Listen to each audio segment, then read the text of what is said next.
야, 이거 또 등장했구만. 또 등장했어. 이거 엑스맨 또 있었어. 박범계 내가 그럴 줄 알았어. 이런 사람들이 꽤 많아요.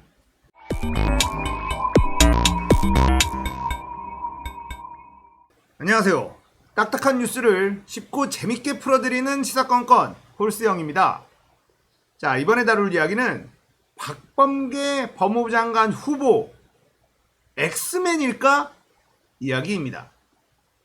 자, 박범계 후보에 대해서 이 민주진영 지지자들이 불안한 눈초리를 보내고 있습니다. 이 박범계 의원이요, 이 법무부 장관 후보자로서 우리가 불안해할 만한 멘트를 계속 날리고 있거든요. 그러다 보니 많은 지지자들이 나는 저 사람 처음부터 믿지 않았다. 저 사람 수상하다. 문제가 있다. 자, 이런 얘기가 나오고 있습니다.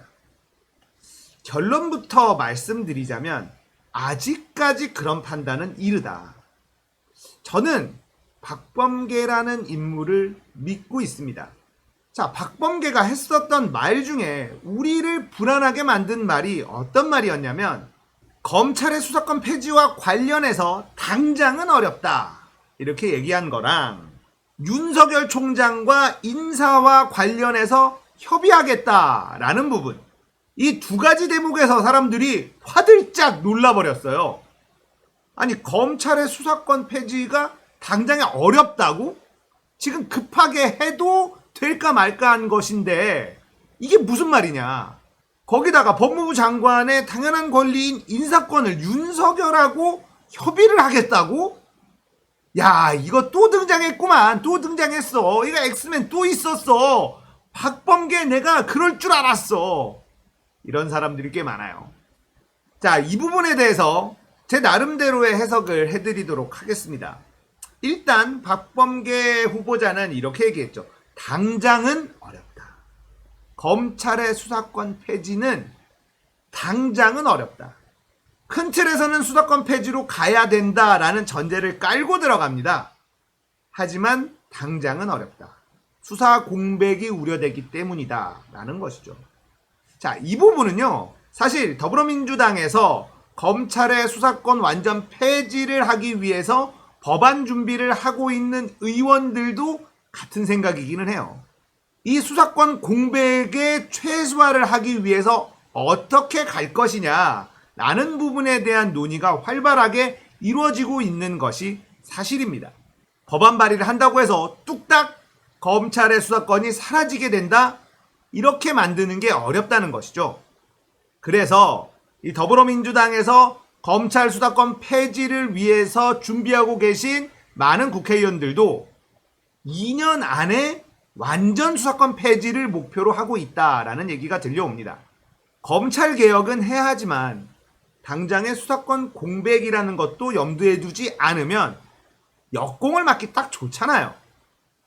최대한 빠르게 수사권 폐지를 하면서도 수사의 공백이 없도록 만드는 것.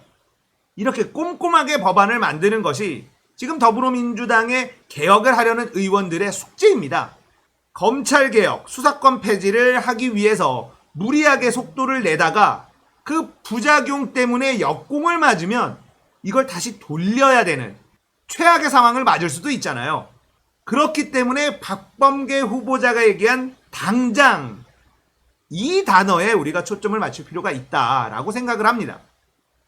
자, 그리고 윤석열과 인사에 관해서 협의하겠다라고 한 부분. 자, 이것도 사실은 굉장히 원론적인 이야기예요. 추미애 장관 때도 윤석열에게 의견을 물어봤어요. 왜 물어봤느냐? 법에 그렇게 돼 있어. 자, 법에 어떻게 돼 있냐? 검사의 임명과 보직은 법무부 장관의 제청으로 대통령이 한다. 이 경우 법무부 장관은 검찰총장의 의견을 들어 검사의 보직을 제청한다. 이렇게 돼 있습니다. 그래서 추미애 장관도 윤석열에게 자, 의견 내라 라고 했어요. 이 과정을 생략하면 법을 무시한다라는 공격을 받을 수가 있습니다.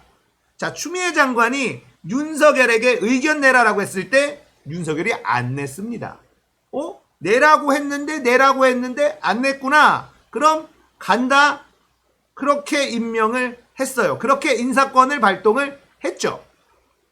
이런 과정, 절차적인 정당성을 갖기 위해서 한 말이다.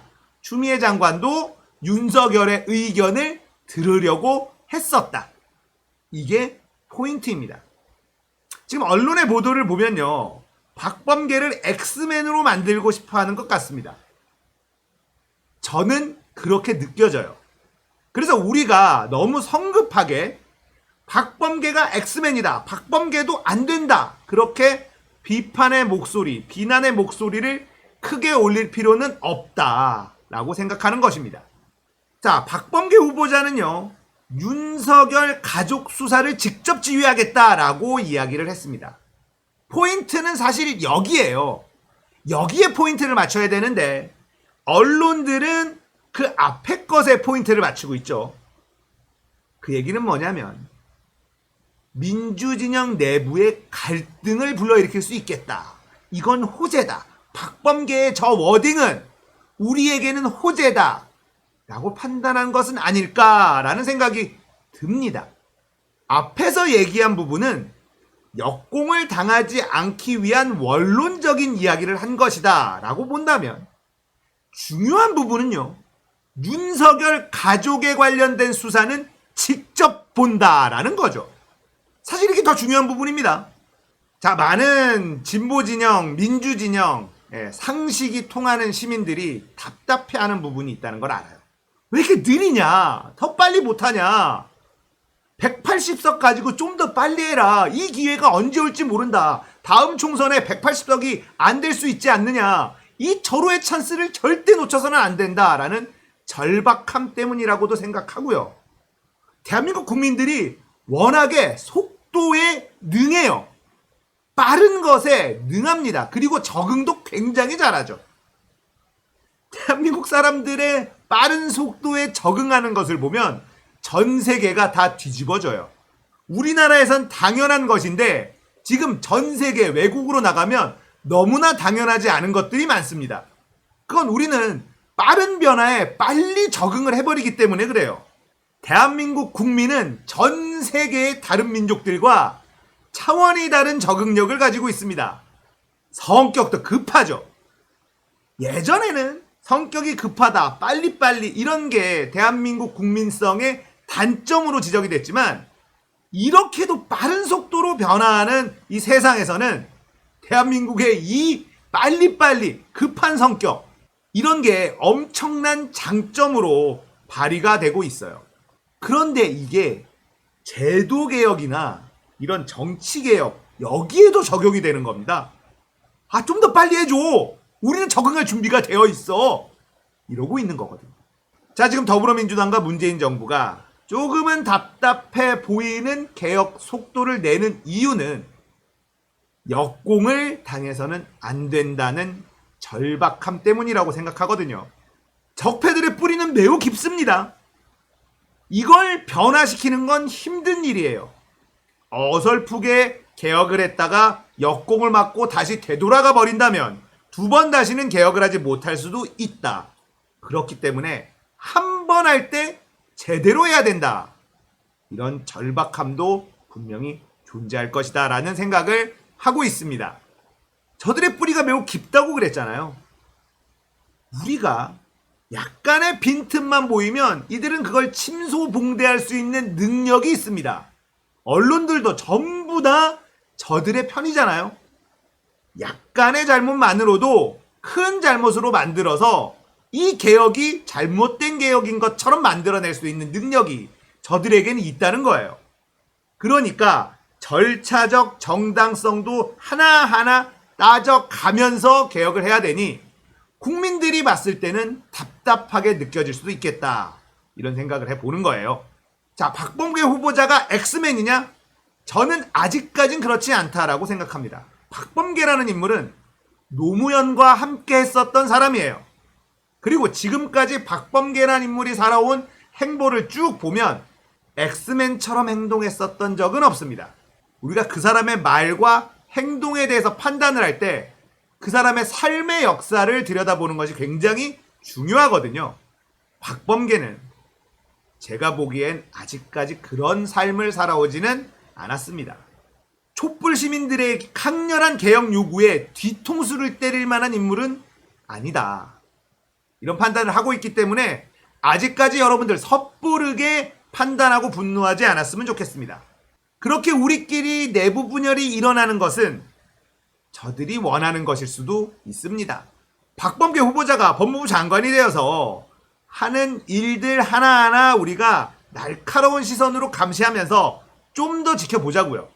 윤석열 총장 가족의 수사가 얼마나 제대로 이루어지는지도 우리가 똑바로 바라보고 있자고요. 아직은 비판의 목소리를 내는 것은 조금 섣부르다. 오늘 이야기는 여기까지입니다. 공감되셨다면 구독, 좋아요, 알림 설정 부탁드릴게요. 감사합니다.